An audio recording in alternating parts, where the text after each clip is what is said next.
올해 한국교회를 이끌 7가지 키워드가 발표됐습니다.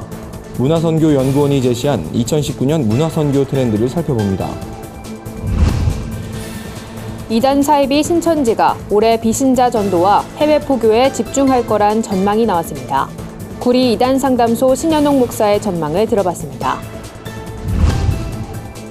총회를 앞둔 한기총이 차기 대표회장 선거에 출마한 후보자들의 공약과 소견을 듣는 자리를 마련했습니다. 1919년 3.1운동 당시 한국교회가 감당했던 중추적인 역할을 되돌아봤습니다. 한국구세군이 노숙인 요양시설인 은평의 마을을 서울시로부터 수탁받아 운영합니다. 구세군의 노숙인 섬김 사역을 취재했습니다.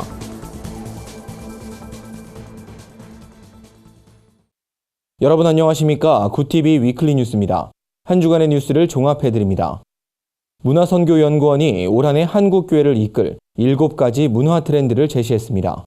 3.1운동 100주년과 교회의 공공성, 유튜브를 통한 복음 전파 등이 꼽혔는데요. 관련 내용을 여선아 기자가 살펴봤습니다. 추락하는 한국교회의 사회적 신뢰도, 대형교회 세습과 불투명한 재정 문제 등 충격적인 사건이 끊이질 않았기 때문입니다. 문화선교연구원은 이 같은 상황에 따라 교회가 공공성을 회복하는 일에 집중해야 한다고 강조했습니다. 문선현은 또 지난해 새롭게 발생한 처치투 운동이 올해도 이어질 거라고 내다봤습니다. 여성의 권리가 취약한 한국교회에 새로운 문화가 형성돼 여성과 남성이 공존하는 새로운 시스템이 만들어져야 한다고 지적했습니다. 2008년 글로벌 금융위기 이후 사회에 진출한 밀레니얼 세대에 맞춘 교회의 모습이 필요하다는 지적도 나왔습니다. IT 활용에 능통한 세대인 만큼 유튜브 등 SNS 채널을 이용한 복음 콘텐츠를 제공하는 선교도 늘어날 거라고 전망했습니다. 문선현은 위와 같은 새로운 교회 문화를 통해 시대 변화에 걸맞은 공동체를 형성하는 것이 좋다고 말합니다. 이 밖에 이례적인 폭염과 재활용 대란 등 세계적인 환경 문제에 대해 신앙인으로서의 고민이 필요하다고 조언했습니다. 변화하는 환경 속에서 복음을 증거해야 되는 그런 과제가 있다고 할 수 있겠습니다. 그 점에서 2019년도에도 여러 가지 사회 변화들이 이어질 거라고 보고 있고요. 그런 상황 속에서 우리들이 어떻게 응답할 것인가에 대한 이야기들을 저희들이 한번 고민해보고, 끝으로 문선현은 3.1운동 100주년을 맞아 한국교회가 사회에 기여할 부분을 생각해보는 것도 중요하다며 100년 전 한국교회가 우리 민족을 이끌었던 것을 기억하며 세상과 함께하는 교회 모습을 되찾도록 노력해야 한다고 강조했습니다. 구TV 뉴스 여선아입니다. 국내 대표적 이단 사이비 단체인 신천지가 올해 비신자 전도와 해외 포교에 집중할 거란 전망이 나왔습니다. 구리 이단 상담소 신현옥 목사는 신천지 내부 문제로 결속력이 약해진 감이 있지만 새로운 포교 전략으로 위기 탈출을 모색할 것이라며 한국교회의 적극적인 대응을 요구했습니다. 홍희연 앵커가 전해드립니다. 지난해 말 전도를 하지 못한 사람은 110만 원의 벌금을 내야 한단 다소 황당한 방침을 내린 신천지. 우리 사회 전반에 걸쳐 신천지주의보가 확산된 만큼 국내 포교가 예전 같지 않다는 걸 보여준 사건입니다. 해당 벌금 방침을 통해 뒤늦게 예년 수준의 포교 수치를 유지하긴 했지만 이마저도 대부분 정통교회를 경험하지 못한 비신자들로 이루어져 결속력은 약해진 상황입니다. 비신자들에게 그 돌파구를 찾았던 게 저는 그쪽에서 볼 때 주요했다 이렇게 봅니다. 그래서 지금은 거의 우리가 볼 때 50%, 60%, 70%를 육박해요. 비신자들 비율이. 신천지는 이 같은 분위기를 탈피하기 위해 해외 포교 전략에 힘을 쏟고 있습니다.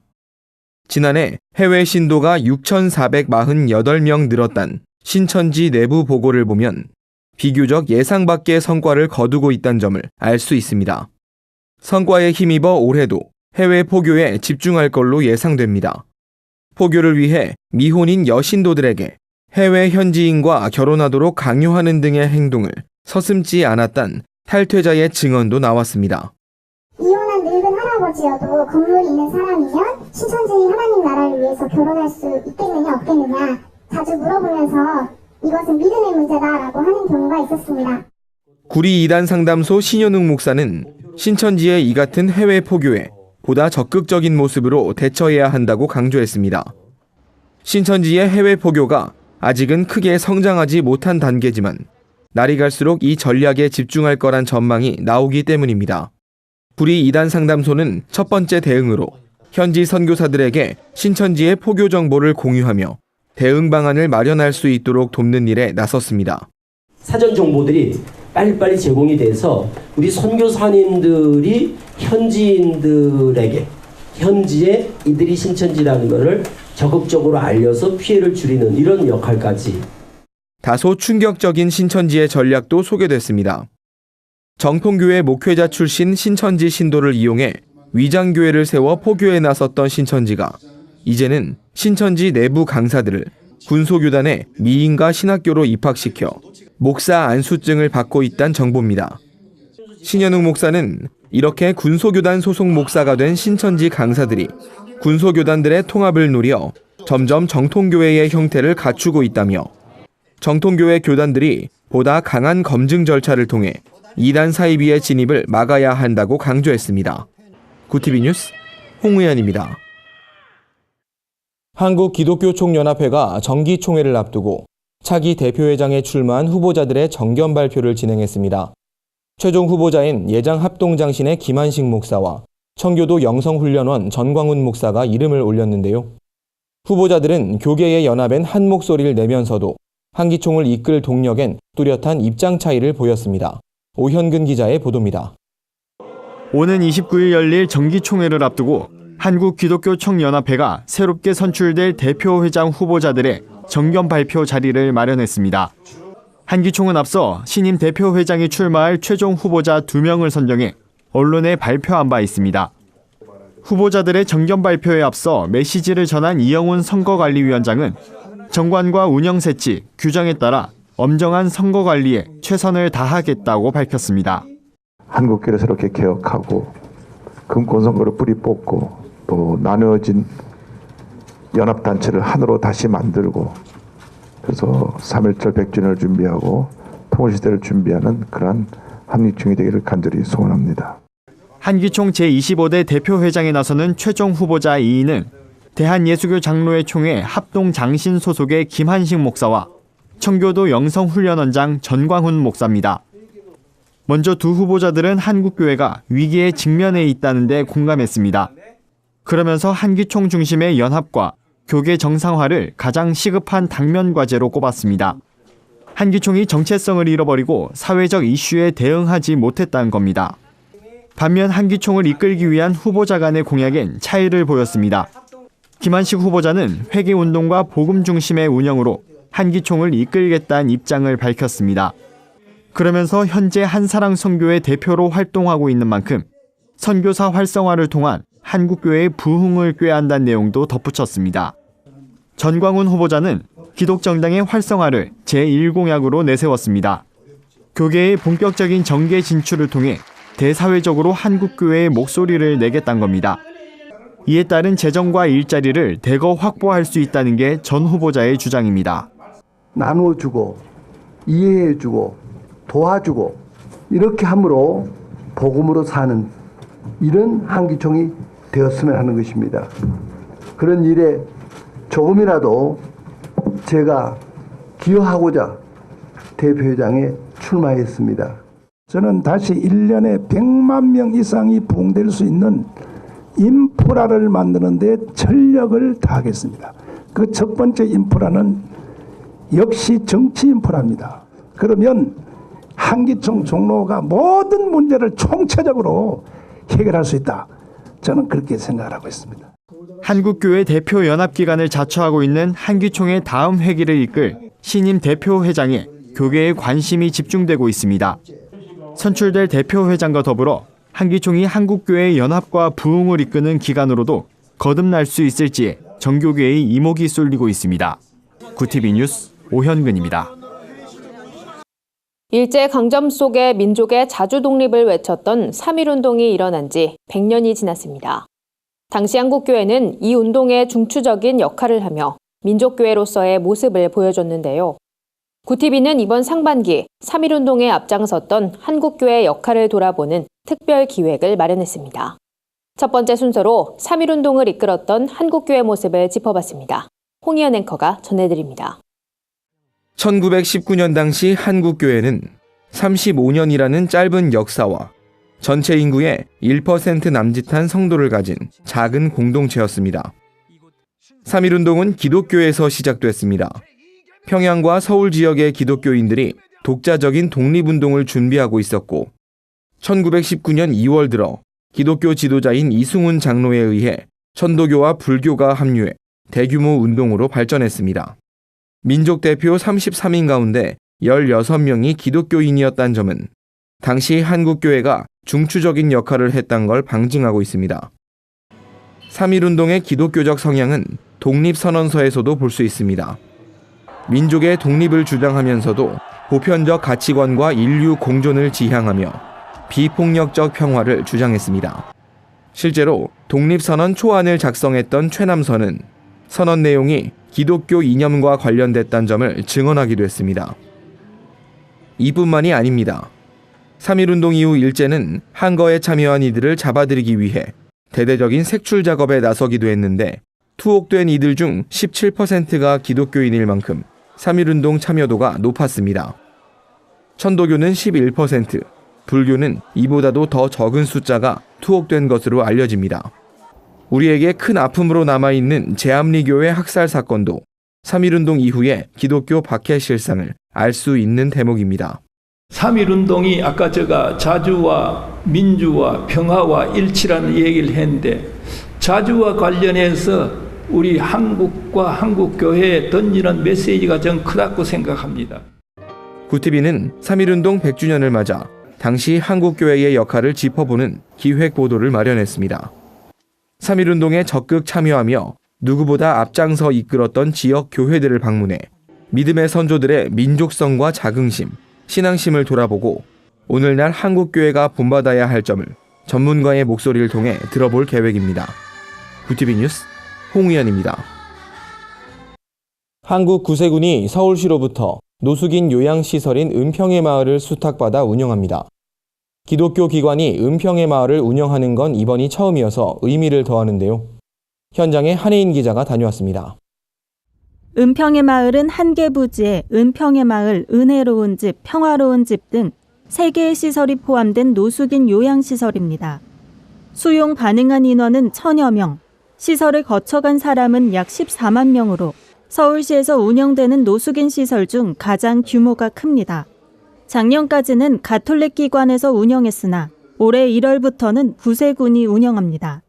우리 은평의 마을 가족들에게 구세군의 따뜻한 마음을 전해주는데 그 마음의 주관점을 갖게 되고 특별히 마음은 하나님께 손길은 이웃에게라는 구세군의 표대로 우리에게 주셨던 하나님의 큰 사랑을 우리에게 맡겨진 이웃들에게 마음껏 나누고 돌보고 섬기는데 최선을 다할 계획입니다. 은평의 마을 생활인들은 구세군의 운영에 기대감을 표했습니다. 굉장히 그 의지라고 그럴까? 굉장히 그런 것도 있고요. 또 모든 게 다 좋습니다. 앞으로 또 잘해주실 거라고 믿고요. 은평의 마을은 생활인들의 거주 보호나 의료 케어뿐 아니라 사회 복귀를 위한 직업 재활 훈련을 지원합니다. 제빵 수업부터 목공실, 폐품장, 외부 취업 연계 등 지원 폭이 넓습니다. 이를 통해 생활인들은 도움을 받는 사람에서 도움을 주는 사람으로 변화됐습니다. 우리가 만든 빵이 또 이렇게 여기서 병원에 가시는 분들한테 또 이렇게 전달이 되고 또 이 안에서 생활하시는 그 분들이 또 맛있게 또 사서 드시니까 그런 점이 참 좋은 것 같아요. 은혜로운 집은 노숙인 가운데서도 정신장애인들을 위한 요양시설입니다. 대중교통 이용, 대인관계 훈련 등 일상생활 훈련을 지원합니다. 80에서 90%가 문맹인 생활인들을 위해 센터가 지원하는 한글 교실은 생활인들에게도 인기 만점입니다. 전문적인 재활훈련과 의료 서비스를 통해 생활인들이 차별 없는 세상에서 살 수 있도록 돕는 데 목적을 두고 있습니다. 사회의 한 구성원으로서 우리가 똑같은 동등한 인격체로서 살아갈 수 있는 그런 기회를 모든 사람들이 같이 좀 만들어줬으면 좋겠고요. 이들에 대한 잘못된 편견이나 오해가 있다면 우리 은혜로운 집을 통해서 조금 낮춰줬으면 좋겠다라는 그런 마음이 있습니다. 구세군은 서울 지역에서만 12개의 노숙인 시설을 운영하는 등 노숙인 사역에 각별한 관심을 가져왔습니다.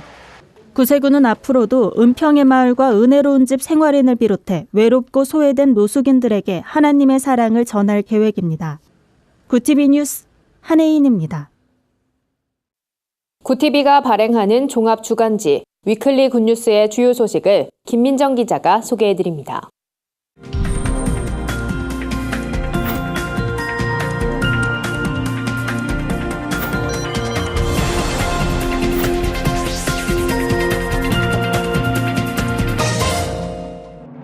이번 주 주요 뉴스 브리핑입니다. 정부가 수소경제 활성화 로드맵을 내놨습니다. 수소가 미래 에너지원으로 주목받으면서 수소차 주도권을 향한 각국의 경쟁도 치열한데요. 자세한 내용 알아봅니다. 구조동물 안락사 논란이 뜨겁습니다. 유기동물이 해마다 늘고 있는 가운데 근본적인 대책 마련이 시급하다는 지적입니다. 문재인 대통령이 올해 경제 분야의 최대 과제로 혁신 성장과 일자리 향상을 꼽았습니다. 지난해 부진했던 고용 지표를 반등시킬 수 있을지 관심이 쏠립니다. 1998년 드라마 은실이로 이름을 알린 탤런트 정주은 씨가 전 세계 고아들을 품게 된 사연을 들어봤습니다. 정부가 2040년까지 수소차를 620만 대로 늘리고 발전량의 10%를 수소로 대체하겠다는 계획을 내놨습니다. 수소는 잘 알려진 대로 지구온난화의 주범인 탄소는 물론 질소산화물과 황산화물을 배출하지 않습니다. 뿐만 아니라 공기 중의 미세먼지를 95% 정화합니다. 미래 에너지원으로 주목받는 이유가 여기 있습니다. 때문에 수소차 주도권을 둘러싼 글로벌 경쟁도 치열한데요. 한국의 수소차 기술 경쟁력은 세계 최고 수준으로 평가받습니다. 정부와 기업의 협력이 핵심 과제입니다. 한국이 표준이 되는 수소 경제 시대가 현실이 될 수 있을지 귀추가 주목됩니다. 동물보호단체 대표가 구조동물을 무분별하게 안락사했다는 의혹을 받아 논란이 되고 있습니다. 이러한 사실을 은폐하고 후원금을 모았다는 의혹도 제기됐는데요. 이번 사태를 계기로 유기동물 관리에 대한 근본적인 대책이 필요하다는 목소리가 높습니다. 1년간 신고되는 유실동물은 약 10만 마리에 달합니다. 민간 보호단체와 사설 보호소에만 의존하는 것도 무리란 지적이 나오는데요.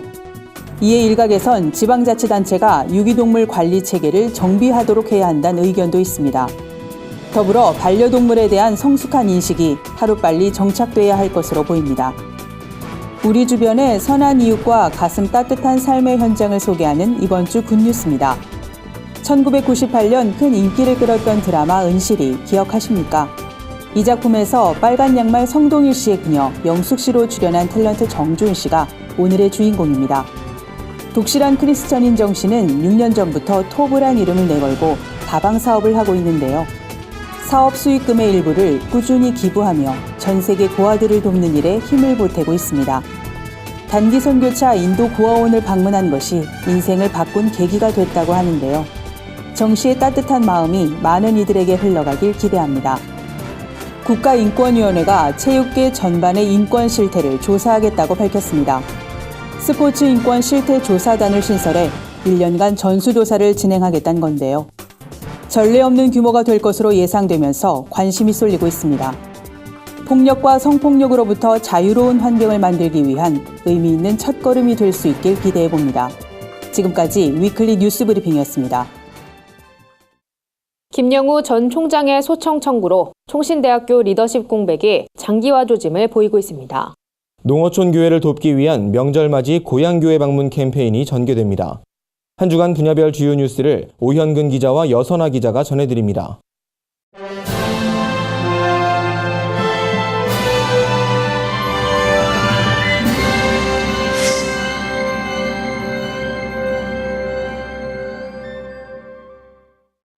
총신대학교 리더십 공백이 장기화될 전망입니다. 파면 처분을 받은 김영우 전 총장이 교원 소청심사위원회에 소청을 청구했기 때문입니다. 이에 따라 신임 총장 선출도 무기한 연기될 것으로 보입니다. 지난 12월 총신대 이사회는 교육부의 중징계 의결 요구에 따라 김영우 전 총장을 파면 처분했습니다. 하지만 김 전 총장이 이에 불복하고 지난 16일 소청심사위에 심사를 청구한 겁니다. 이에 따라 총신대는 교원의 지위 향상 및 교육활동 보호를 위한 특별법에 따라 소청 결과가 나오기 전까진 새로운 총장을 뽑을 수 없게 됐습니다. 소청은 접수일로부터 60일 이내의 결과가 나오지만 불가피한 경우엔 30일 연장도 가능해 결과는 3월 중순, 늦으면 4월 중순께 나올 예정입니다. 매년 3월 나라와 민족, 복음 통일을 위해 기도해온 국가조찬기도회가 올해는 6월에 개최될 전망입니다. 사단법인 대한민국 국가조찬기도회는 올해 첫 이사회를 통해 이 같은 사안들을 최종 결정했습니다. 예년과 달리 6월로 미뤄진 이유는 기도회 장소가 마땅치 않았기 때문인 것으로 알려졌습니다.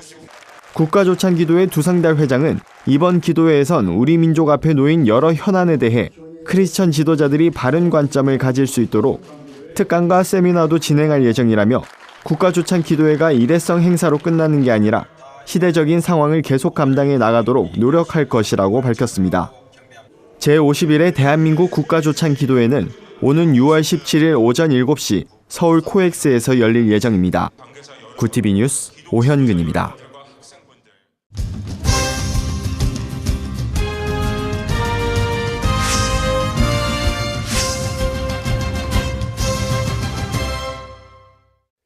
미래 목회 포럼이 제15차 고향교회 방문 캠페인을 전개합니다. 고향교회 방문 캠페인은 어려운 농어촌 교회를 향한 한국교회와 교단의 관심을 촉구하기 위해 2009년부터 시작됐습니다. 미래 목회 포럼은 탈농촌화로 인해 도심 지역 교회는 부흥하는 추세지만 농어촌 교회는 많은 어려움을 겪고 있다고 말했습니다. 캠페인은 명절을 중심으로 진행됩니다. 다가오는 설날에는 교회와 성도 차원에서 개별적인 고향교회 방문이 요구됩니다. 교단 차원의 협력도 독려할 계획입니다. 구티비 부흥사협의회 3대 회장으로 안병찬 목사가 취임했습니다. 안병찬 신임 회장은 올 한 해 한국교회의 제2의 부흥을 이끄는 협의회를 만들겠다는 포부를 전했습니다. 부흥사협의회 대표 총재 피종진 목사는 안 신임 회장의 취임은 모세의 지팡이를 이어받게 되는 것과 같다며 깨끗한 그릇으로 귀하게 쓰임받길 바란다고 격려했습니다. 이날 취임식에선 구티비 공동대표이사 이영훈 목사도 영상으로 축하의 메시지를 전했습니다. 이 목사는 한국교회의 연합과 부흥을 위해 달려나가는 부흥사협의회가 되기 위해 노력해달라고 전했습니다. 구티비 뉴스 여선아입니다. 구티비 글로벌 선교방송단 교회 기자들이 취재한 전국교회 소식 전해드립니다. 경남 학생 인권조례 반대 움직임이 이어지고 있습니다. 나쁜 학생 인권조례 제정반대 경남도민연합은 성명서를 내고 해당 조례를 즉각 폐지할 것을 촉구했습니다. 이들은 학생 인권조례가 이미 제정된 지역에선 교권 침해가 급증하고 교원에 대한 과도한 통제가 이루어지고 있다며 무엇보다 18세 미만을 성숙한 주체로 인정하는 오류를 범하고 있어 폐기해야 한다고 주장했습니다. 기아성 전국 여교역자회가 신년 할애회를 열었습니다. 이날 여교역자들은 나라와 민족을 위해, 교단교회와 한국교회의 연합을 위해, 부흥과 성령 충만을 위해 함께 기도했습니다. 김남순 회장은 최근 여의도 총회와 서대문 총회의 통합이 있었는데 여교역자회도 화합하는 모습을 보여주도록 노력하겠다고 밝혔습니다. 예장통합 광주 동로회가 2019 신년 교사 세미나를 열었습니다. 영적 부흥으로 민족의 동반자 되게 하소서란 주제로 열린 이번 세미나에선 다양한 실무 교육과 함께 교사로서의 사명을 다지는 시간들이 이어졌습니다. 강사로 나선 완도 성광교회 정우겸 목사는 교사가 먼저 영적으로 앞장서고 아이들을 위해 기도하는 모습이 필요하다고 조언했습니다.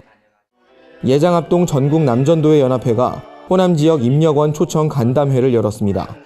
김대규 연합회장은 간담회에서 한국교회가 어려운 상황에서도 연합회가 영적 회복에 앞장서야 한다며 이를 위해 호남 지역 회원들이 협력해달라고 요청했습니다.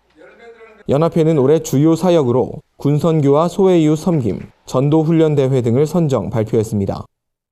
한국기독교 군선교연합회 광주지회가 제21차 정기총회에서 은광교회 전원호 목사를 신임 회장으로 추대했습니다. 전원호 신임 회장은 일할 수 있게 해주신 하나님께 감사하며 군선교에 더 관심을 갖고 기도로 나아가겠다고 소감을 전했습니다. 한 주간 해외 주요 뉴스를 정리해드립니다. 형사처벌 연령을 만 15세에서 9세로 낮추는 법안을 통과시킨 뒤 논란이 일었던 필리핀에서 형사처벌 연령을 12세로 수정하기로 했습니다. 인권단체와 야권을 중심으로 비난 여론이 커진 데 따른 조치입니다.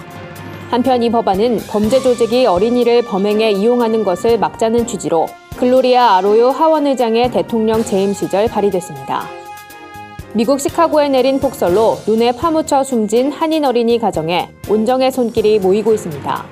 미국 유명 크라우드 펀딩 사이트 고펀드미에 개설된 정량가족 후원 캠페인엔 23일 기준 26,486달러, 우리 돈 약 3천만 원이 모였습니다.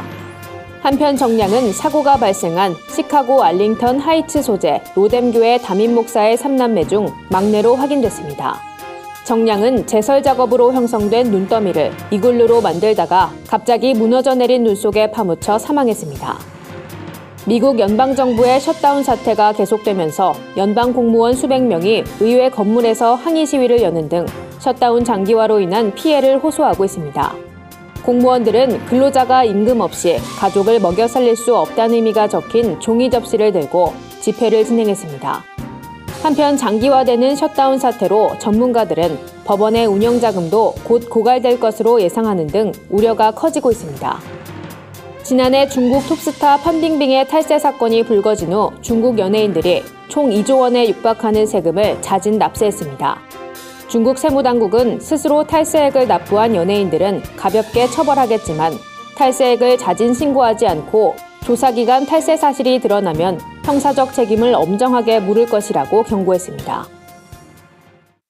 이상으로 뉴스를 마칩니다. 구TV 위클리 뉴스는 인터넷 신문 데일리 굿뉴스를 통해서도 보실 수 있습니다.